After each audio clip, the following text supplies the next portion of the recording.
amigos, é sempre muito bom podermos estar reunidos, né, em nossa casa. Às vezes as pessoas que chegam a primeira vez nos perguntam por que a gente faz isso 2 vezes, né? É porque a gente inicia os trabalhos normalmente e outra parte é que a gente começa a gravação da palestra propriamente dita, né?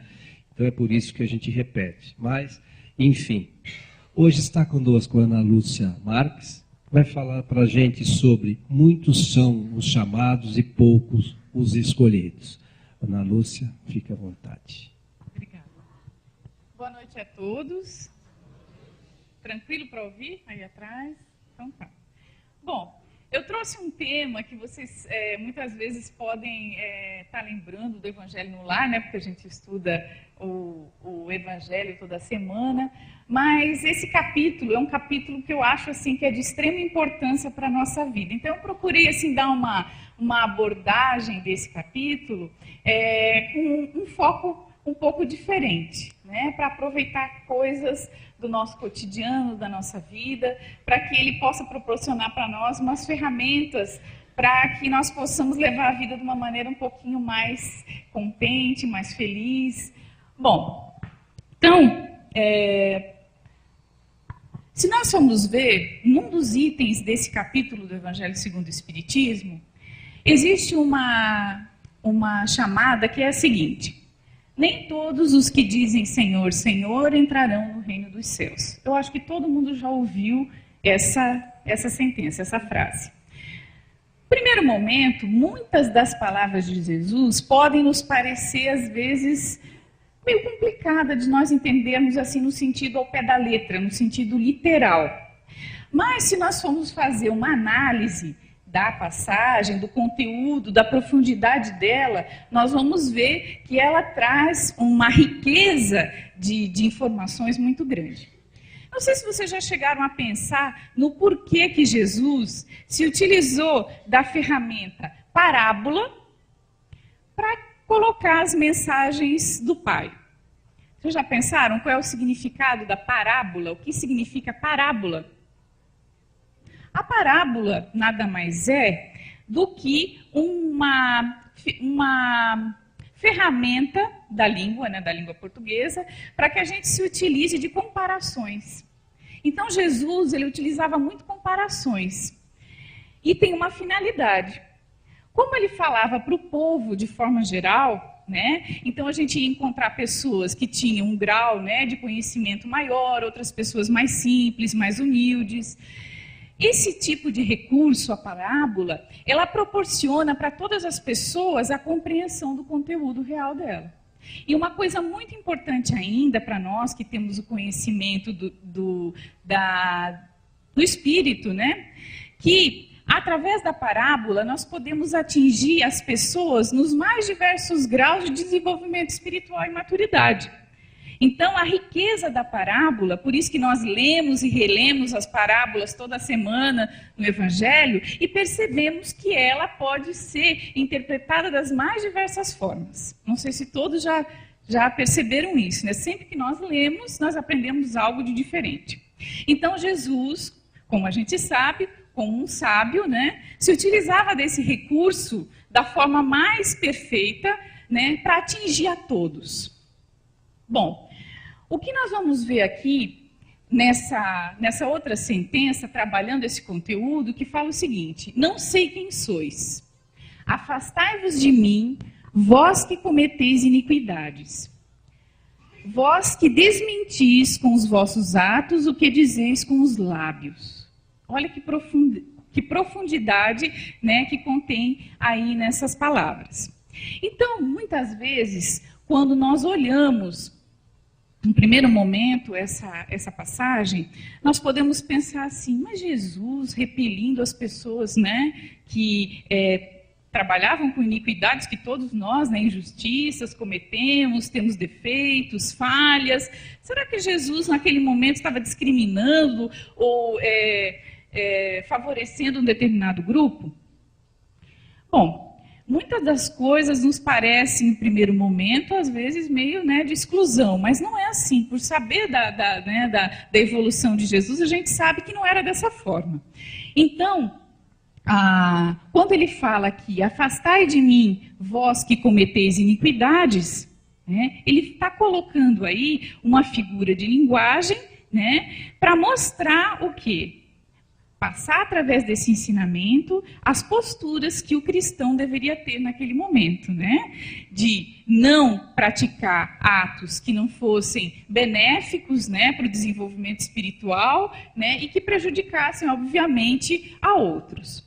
Então, nós vamos ver aqui, no segundo item que eu coloquei para vocês, controlar e disciplinar. Essas duas palavras, eu acho que vem muito à nossa cabeça quando nós estudamos o Evangelho, porque ele tem um conteúdo moral muito grande, muito profundo. E quando nós adentramos a doutrina espírita, nós fazemos um esforço muito grande quando nós tomamos consciência de uma série de falhas, né, que nós temos no nosso dia a dia, que todos nós temos, e nós nos propomos a mudar, a fazer determinadas mudanças no nosso comportamento, certo? Mas para que isso realmente aconteça efetivamente, nós precisamos compreender o que é disciplinar e o que é controlar. Vocês já pensaram qual é o sentido dessas duas palavras? O que seria disciplinar? Alguém sugere aí? O que significa disciplina? Isso, disciplinar algo. Mas o que seria o ato de disciplinar? Colocar ordem, né? Organizar aquele pensamento, aquelas atitudes, né? Mudar de conduta, né? Quando nós pensamos em disciplina, nós pensamos, por exemplo, uma sala de aula, quando um professor quer implementar a disciplina naquele grupo ali. Então, ele vai colocar regras, certo? E as pessoas daquele grupo vão se adequar às regras. Tá? Então, essa seria a definição de disciplina. E o que seria controlar? O que é um controle? O que nós podemos controlar, para ficar mais fácil? O que a gente controla? A fome, né? A gula, o que mais?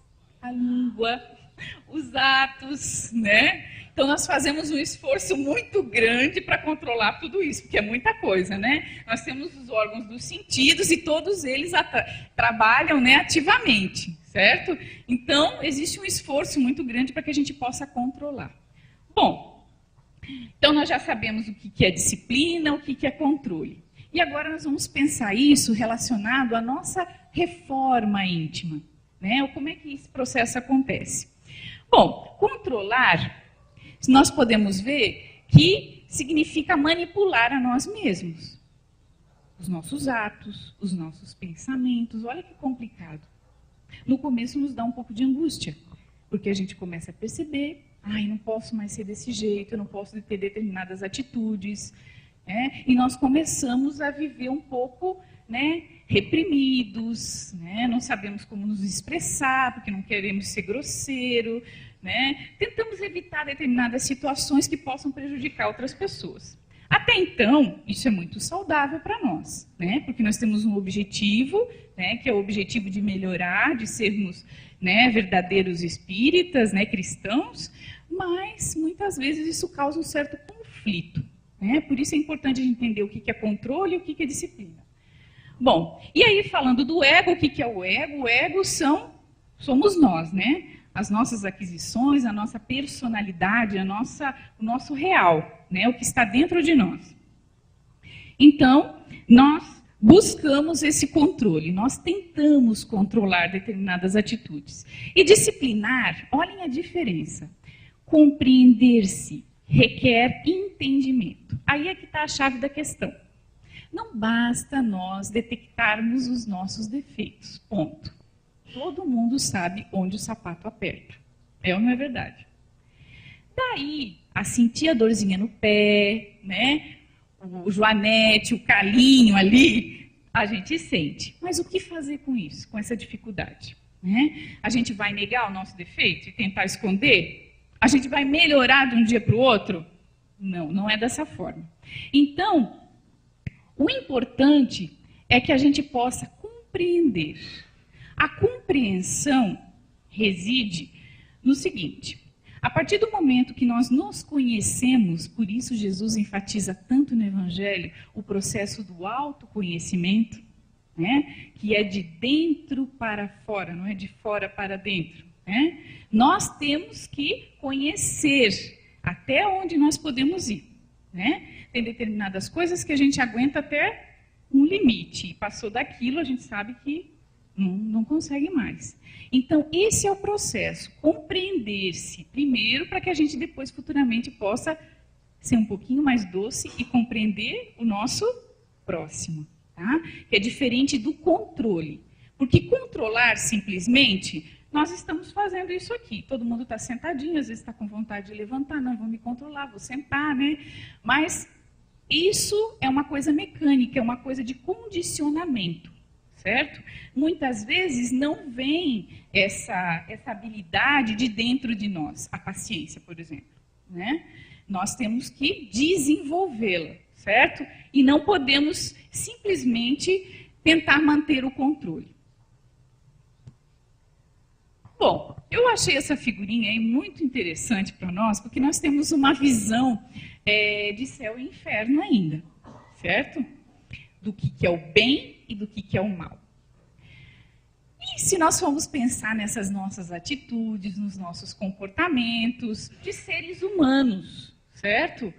Com falhas, com bons comportamentos, né? Com tendências boas, principalmente, a gente não pode esquecer disso, né? Nós somos filhos de Deus e dentro de nós temos todas as potencialidades para o bem. Isso é já um grande ganho, né? A gente não pode ficar só enfatizando o lado negativo. Bom, mas nós passamos por uma série de situações em que nós vamos nos encontrar divididos, né? Ali como mostra a figura, né? De um lado ali o símbolozinho do bem, vamos dizer assim, do outro, né? A situação que não é muito agradável, né? A gente coloca como um mal. E nessa divisão, nós ficamos pensando que determinados comportamentos nós devemos ter. Nós nos analisamos. Esse é um processo super importante, porque demonstra a maturidade, né, do espírito. Ele está se sentindo incomodado com determinadas atitudes e ele busca melhorar, certo? Mas sempre tendo a consciência de que nós não podemos simplesmente controlar. Né? Nós temos que conhecer os nossos defeitos. E, a partir dele, nós vamos, então, promover um processo, né, de educação do nosso próprio espírito. Tá? E aí, existe a definição da palavra responsabilidade, porque todos nós temos a responsabilidade, né, nas nossas mãos. Nós temos a nossa vida, né, Deus, o Criador, nos deu essa maravilhosa vida. Nós temos todas essas potencialidades dentro de nós, né, como espíritos. Precisamos desenvolver a cada dia e nós somos responsáveis pelos nossos atos. A doutrina espírita, ela nos coloca uma responsabilidade nas mãos, que são o quê? As nossas atitudes. Né? Nós mesmos é que somos responsáveis pelos nossos próprios atos. Não são os espíritos, não são os obsessores. Somos nós que criamos as situações que aparecem nas nossas vidas. Olha que coisa importante, né? Dentro das religiões. Primeiro a gente ia, né, nos locais, nos templos, deixar lá os nossos problemas, deixar lá os nossos pecados, né? Passar para o outro e se livrar daquele peso. Né? E os nossos comportamentos continuavam muitas vezes do mesmo jeito. Porque nós não conseguimos refletir, não tínhamos maturidade suficiente para pensar que nós somos os responsáveis pelos nossos atos. E que ninguém vai nos livrar daquilo, sem ser nós mesmos. Né? Então, a nossa responsabilidade nos dá a certeza de que nós somos livres. Livres como espíritos para pensar e para tomar as nossas decisões nessa e em outras existências. Então, olha que legal o significado da palavra responsabilidade. A palavra responsabilidade é a mesma coisa que resposta com habilidade. Bom, primeiro momento a palavra responsabilidade parece para nós assim um peso, né? Olha, eu vou te incumbir de uma responsabilidade, a senhora vai ficar responsável agora pelo bazar do centro. A senhora é responsável. Aquilo para nós já soa como, ai meu Deus, a responsabilidade está sobre minhas costas, né, de outras pessoas, né, da educação dos filhos, do trabalho, né, porque cada um trabalha num setor e é responsável por aquilo. Então nós temos a ideia da responsabilidade como algo pesado, né, algo negativo muitas vezes, né. Mas a palavra responsabilidade, ela mostra para nós que nós temos capacidade e temos habilidade. O que é isso, então? Quando nós damos uma resposta a qualquer coisa, seja um serviço, né? O nosso patrão, nós estamos mostrando o serviço para ele, nós estamos dando uma resposta daquilo que ele nos incumbiu, certo? Então, a mesma coisa acontece com as nossas atitudes. Nós temos plena responsabilidade sobre as nossas vidas. E nós temos a capacidade de responder a cada um desses eventos, desses acontecimentos das nossas vidas, com habilidade. Às vezes não muita, né? Porque nós estamos num processo de aprendizagem, isso é normal para todos nós, né? Ou às vezes com mais. Nós vamos desenvolvendo essa capacidade, essa habilidade de responder às coisas da vida, aos acontecimentos, às conversas, a determinadas situações da vida. Nós conseguimos, às vezes, responder melhor, vamos dizer assim, né, com mais habilidade, outras não. Mas é uma coisa que nós estamos desenvolvendo a cada dia, essa responsabilidade. E a doutrina espírita coloca isso da forma mais perfeita, né, mostrando para nós que nós somos capazes. Porque até então, nós tínhamos uma visão de que nós, seres humanos, mortais, tá? Estamos falando aqui no geral, né? Não pensando como espíritas, mas assim, mostrando qual era a visão que nós tínhamos, né? Mortais, cheios de defeitos, oriundos do pecado, né? Nós não tínhamos capacidade para assumir responsabilidades. Por isso, nós íamos no sacerdote, perguntávamos o que precisávamos fazer, porque só ele, com o conhecimento dele, com a capacidade dele, poderia nos guiar. Nós não tínhamos capacidade nem autonomia para tomar as nossas decisões. Nós hoje já temos um outro conceito, uma outra visão, uma visão mais madura, de que nós somos responsáveis, que nós temos capacidade, que nós temos habilidade para responder a todas as situações que a vida nos coloca. Olha que coisa maravilhosa. Isso proporciona, para quem já trabalhou com crianças, para quem é pai, é tio, é avó, quando nós damos uma responsabilidade para uma criança. Olha como isso é importante no processo da educação. Seja por arrumar uma cama, ela é responsável por aquele serviço da casa. E nós potencializamos aquilo, nós elogiamos. Nós não podemos pensar, não faz mais que a sua obrigação. Ela está aprendendo a executar tarefas. Então, nós damos estímulos. Que bonito, que bom, que maravilhoso, você conseguiu, hoje a cama ficou mais lisinha, você viu? Então, esses estímulos fazem com que a criança comece a desenvolver o quê? A capacidade, né, de assumir as responsabilidades na vida. São nessas pequenas coisas. Né? Então, nós, seres humanos, espíritos imortais, né, nós, à medida que vamos evoluindo e passando pelas existências, nós vamos desenvolvendo essas habilidades, desde pequenos. Então, a infância é algo muito importante para que o espírito ele exercite a responsabilidade, né, para que ele possa responder a essas responsabilidades que ele assume na vida de uma forma cada vez melhor. Né? Bom, e a nossa capacidade para responder a diversas situações? Como é que é? Então, tem dois conceitos que eu achei em um livro, que não é um livro espírita, mas que trabalha com coisas do espírito, né? Que fala sobre essa capacidade que nós temos de responder. Então, se coloca da seguinte forma. Perde a conotação de peso, que nós falamos anteriormente. Né? Essa capacidade de nós respondermos às situações já não é pesado para nós. Porque nós sabemos que somos espíritos imortais, que temos muitas qualidades, muitos defeitos também, e que temos capacidade, sim, para fazer o melhor que podemos naquele momento. Certo? Bom, e reforçando a resposta espontânea. Nós temos que pensar muito, quando nós vamos responder a qualquer situação na vida, num diálogo, uma atitude, porque isso é uma resposta também, né? Uma resposta física, uma expressão de rosto, né? Para que isso seja o mais espontâneo possível. A música, né? A gente pode observar nas pessoas que muitas conseguem, através da música, se expressar sem preconceitos, né? Cantam, se soltam. Outros é com a dança, outros com a conversa, tem uma facilidade para se comunicar, para trocar ideias. E isso flui de uma maneira tão natural que a pessoa é o que ela é realmente. Sem os rótulos sociais, se preocupando se as pessoas vão achar bonito, se vão achar elegante, né? Não para que nós sejamos pessoas assim inconvenientes, não é isso, né? Porque nós temos que saber também, né, determinados comportamentos onde nós podemos ter, mas que nós possamos ser o mais original possível, né? Mostrar o que realmente a gente tem de rico, que todos nós temos uma riqueza dentro de nós. E muitas vezes nós abafamos essa riqueza, pensando que o fulano não vai achar bonito. Eu não vou cantar porque a minha voz, eu acho que o fulano não vai achar bonita a minha voz, então eu vou cantar bem baixinho para ninguém escutar. É ou não é assim?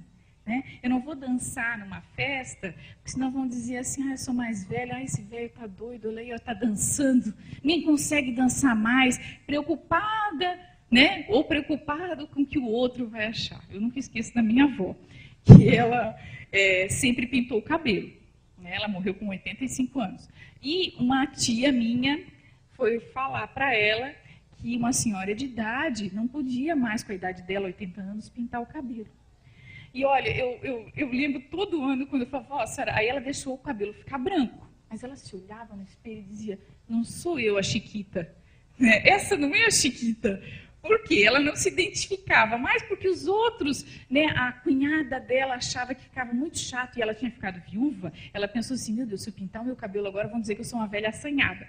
Então ela não pintava mais o cabelo porque achava que os outros iam, né, uma pessoa que viveu naquela época muito preocupada, né, 85 anos atrás, com, né, o que a sociedade ia achar numa cidade pequena. Então ela se sentia constrangida. Mas ela morreu querendo pintar o cabelo de novo. Então, são essas pequenas coisinhas da vida, do dia a dia, que muitas vezes a gente acha bobagem, mas isso acaba tolhindo a nossa personalidade. E nós não conseguimos expressar o que nós somos realmente como espíritos. E nem nos conhecemos. E aí, como é que fica? Conhece-te a ti mesmo. Como é que eu vou respeitar o meu próximo se eu não conheço nem os meus limites? Porque às vezes a gente não conhece mais, não sabe mais o que gosta, o que não gosta, o que só faz o que os outros, né, acham que é importante. Então, isso é um processo de autoconhecimento muito importante para que a gente possa evoluir como espírito. Sermos espontâneos, naturais, nós mesmos. Porque a partir de nós, desse momento que a gente conseguir ser dessa forma, nós vamos saber até onde nós vamos. Né? Vocês podem ver, quando o processo da educação seja com os filhos ou com a convivência com outras pessoas, a gente começa a oprimir muito. A pessoa começa a fazer tudo aquilo que você quer. E você acaba não conhecendo como é que o seu filho é, ou o seu companheiro, seja quem for, né? A pessoa que convive com você. Porque a pessoa começa a sentir medo. Se eu não me comportar desse jeito, a pessoa não vai gostar. Então começa a se reprimir. Aí o outro vai lá e chama atenção, a outra pessoa já fica passada com aquilo. Meu Deus... E começa a criar um desconforto tão grande, porque você acaba exercendo uma pressão sobre o outro, né? Não aceitando o outro do jeito que ele é, e o outro fica oprimido, né? Na casinha dele ali, o espírito ali querendo se manifestar, né? E não consegue porque vai desagradar a outra pessoa. E isso gera uma série de problemas de saúde, né? Problemas familiares. Por exemplo, às vezes os adolescentes, quando recebem uma pressão muito grande, né? Muito controle no sentido de quando ele vai se expressar, dizer o que ele está sentindo, né? Coisas da idade, né? Que muitas vezes para nós podem parecer banais, mas para ele é importante. E você caçoa, você chama atenção, você não deveria ter feito desse jeito, não escuta. Né? Então, esse é um processo que muitas vezes dificulta o adolescente e a pessoa que vive conosco, né, toda a sociedade, de ser realmente espontâneo. Então vejam como é importante a espontaneidade para que o espírito possa realmente se conhecer e aí promover a reforma íntima. Tá? Então ali eu coloquei, né, que é independente da situação, você responde com prazer, você está sendo você. Né? Então você vai expressar aquilo que você tem dentro de você. Não importa se você naquele momento não vai sair batendo em ninguém, né? Mas você não está bem, você tem que exteriorizar isso para outra pessoa. Olha, hoje eu não estou bem. Né? Para as pessoas saberem até onde podem ir com você. Né? No começo, às vezes a gente pode ser um pouco agressivo, porque nós não sabemos ainda como disciplinar, vamos dizer assim, né? Essas nossas reações. Mas com o tempo, nós vamos vendo do que nós somos capazes e vamos tentando transformar isso, né, em algo positivo. Bom, e aí, as nossas reações, como eu tinha falado anteriormente, como são importantes? Se nós não somos espontâneos, nós não vamos saber como é que nós vamos reagir em determinadas situações. Né? Isso é muito frequente. Então, a reação é algo mecânico, certo? É como se a gente comparasse com o instinto. Né? Instinto não é uma coisa que acontece de forma natural, a nossa reação também. E ela vem das nossas experiências. Então, pode ser que elas venham dessa experiência dessa vida, né, do nosso processo educativo, do nosso meio familiar, social, e ela pode vir também com alguns reflexos ainda de aquisições do passado, de outras vidas.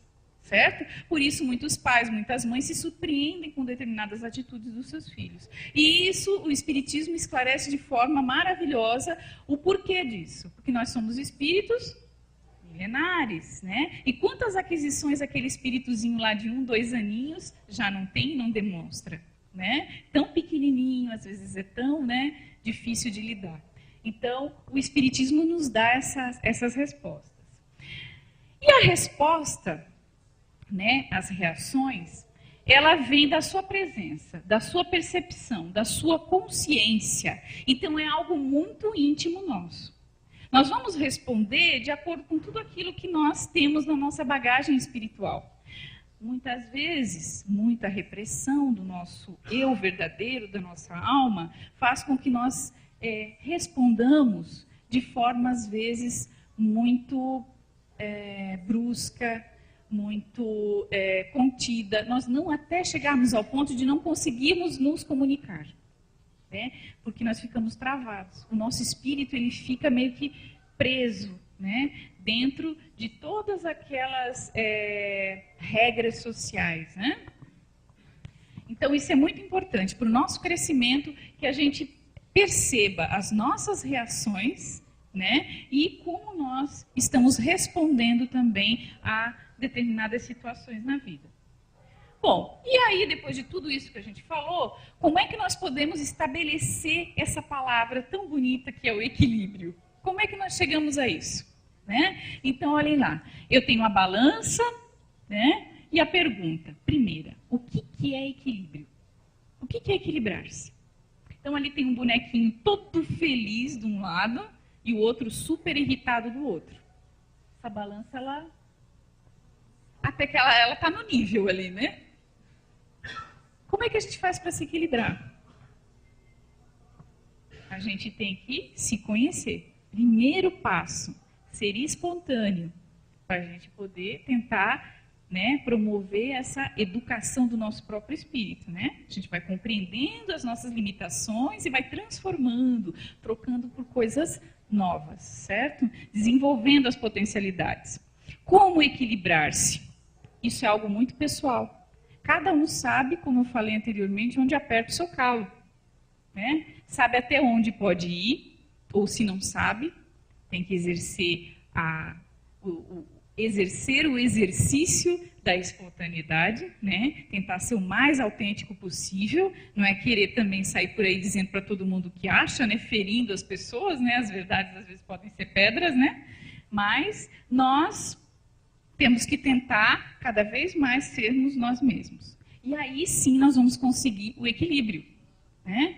Nós não vamos estar por aí, sair, como coloca ali, né, o desenho, né, sempre feliz, porque a gente sabe que não existe isso. Nós temos momentos em que nós estamos né, com uma energia um pouquinho mais fraca, não tão tolerantes, né? Então são momentos, mas a gente tenta chegar a um equilíbrio, aquilo que nos deixa bem e deixa, né, as outras pessoas que convivem conosco bem também.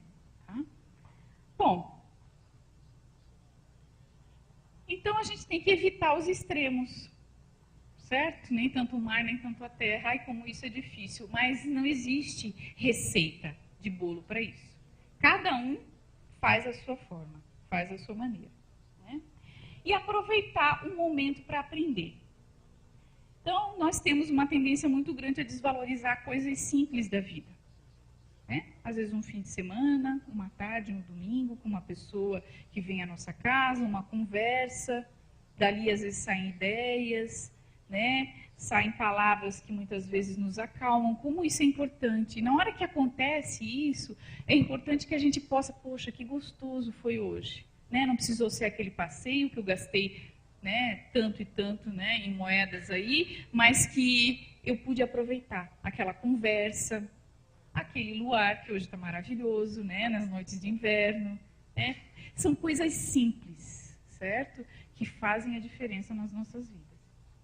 Então, aproveitar esses momentos para que a gente possa aprender com as outras pessoas e conosco mesmo, né, que é o processo do autoconhecimento. E aí, para que a gente possa refletir durante a semana, nada melhor do que uma, né, passagem do Evangelho para reforçar uma situação que é aquela do conhecimento, né? Porque a doutrina espírita ela nos traz muito isso, o conhecimento. Né? E esse conhecimento é a base de tudo. Aquele, pois, que ouve estas minhas palavras e as pratica, nós estamos tentando, será comparado a um homem prudente que constrói sobre a rocha a sua casa. Então nós vamos ter, através do Evangelho, das palavras de Jesus, do nosso conhecimento, no Conhece-te a ti mesmo, esse local sólido, para que a gente possa construir a evolução do nosso espírito. Né? Se nós sabemos onde nós estamos pisando, que esse terreno não é um lodaçal, ou se ele é, nós vamos saber como é que ele é, se é arenoso, se é rochoso, nós vamos conseguir desenvolver toda essa potencialidade que está dentro de nós. Né? Então, que fique essa mensagem para que a gente possa refletir durante a semana, né, de que nós realmente somos espíritos imortais, cheios de potencialidades, e que, através dessa grande energia que Jesus colocou na natureza, no universo, nós possamos utilizar para desenvolver essas potencialidades e essa capacidade, né, de crescimento. Obrigada.